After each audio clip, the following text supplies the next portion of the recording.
gentlemen, as the Vice Chairman of the European Platform Against Wind Farms, I have the pleasure to bring you the best regards from Jean-Louis Pétré, Chairman of the European Platform Against Wind Farms.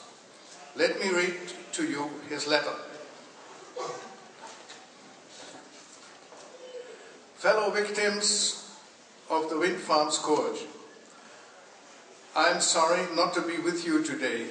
I am writing from France to voice my full support to your demonstration protest concert against industrial wind power.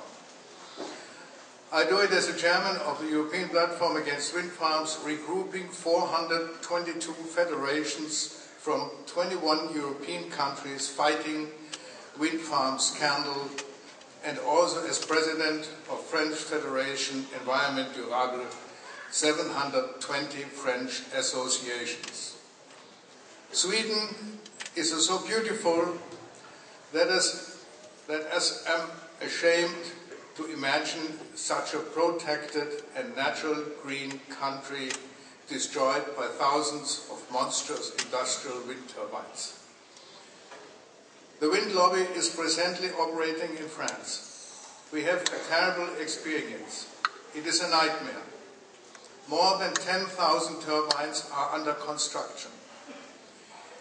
We fight every day group politicians and the wind turbine unbelievably powerful worldwide lobby. Hundreds of thousands of neighbors are suffering from the vicinity of the monstrous machines. Citizens are paying billions of euros a year in subventions to wind industry. European Platform Against Wind Farms demanded to Brussels a moratorium on all projects and the undertaking of a complete assessment of the economic, social and environmental impacts of wind farms in Europe. Around the world, wind farms, wind victims and environmentalists are raising the same issues everywhere. Loss of natural and cultural heritage, loss of democratic rights such as freedom of expression and consultation of the population, oppressions upon the populations by the wind farms lobby, politicians and the media, corruption and pervasive influence of the wind farms lobby, conflicts in the population with sometimes threats addressed to anti-wind farms campaigners, laws on renewable energy that favor a few speculators against the interest of the population, anti-social to the wind farms industry, which have the effect of raising the price of the electricity for all. Defamation and discrimination against wind farm opponents. Loss of property values. Loss of quality of life and health problems because of noise, shadow flickers and visual pollution. Promoters lying to municipalities and to the future wind farms neighbors. Destruction of wildlife and the habitat, of silencing of nature conservation by the wind farms lobby, by way of donations and sponsoring. Please do not the same mistake. Save Sweden from wind turbines. Cordially, your Jean-Louis Pétré.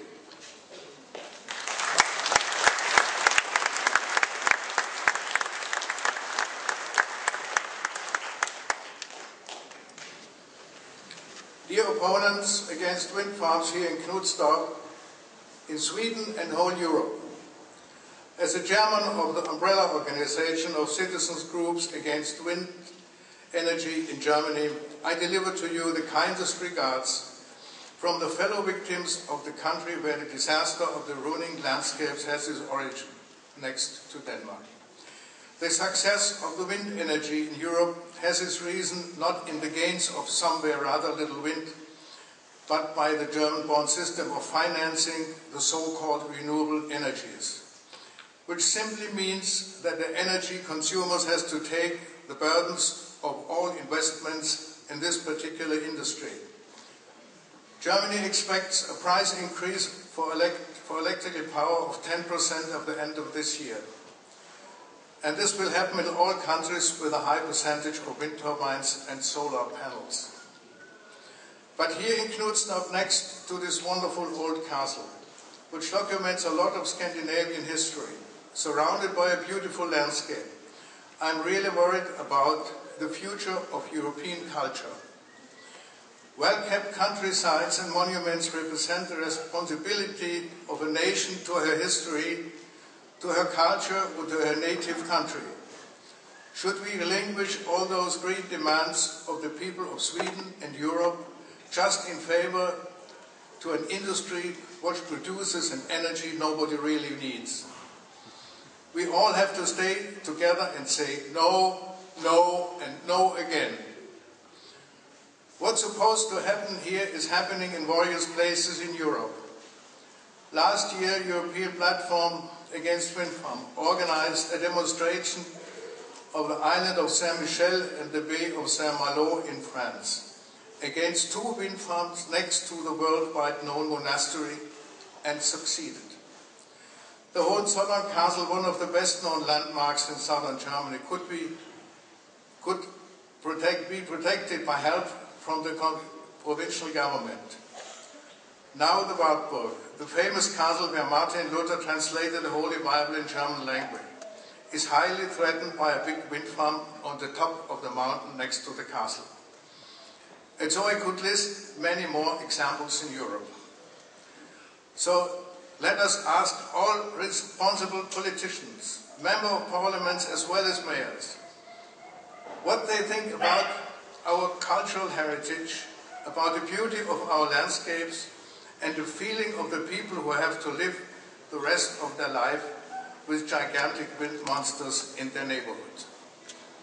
If they are ready to sacrifice these basic demands of mankind in cold blood to the money grubbing of the wind industry, so let us tell them that they are our political opponents, which do not show responsibility for their voters, for their landscapes, and for their country. Thank you for listening.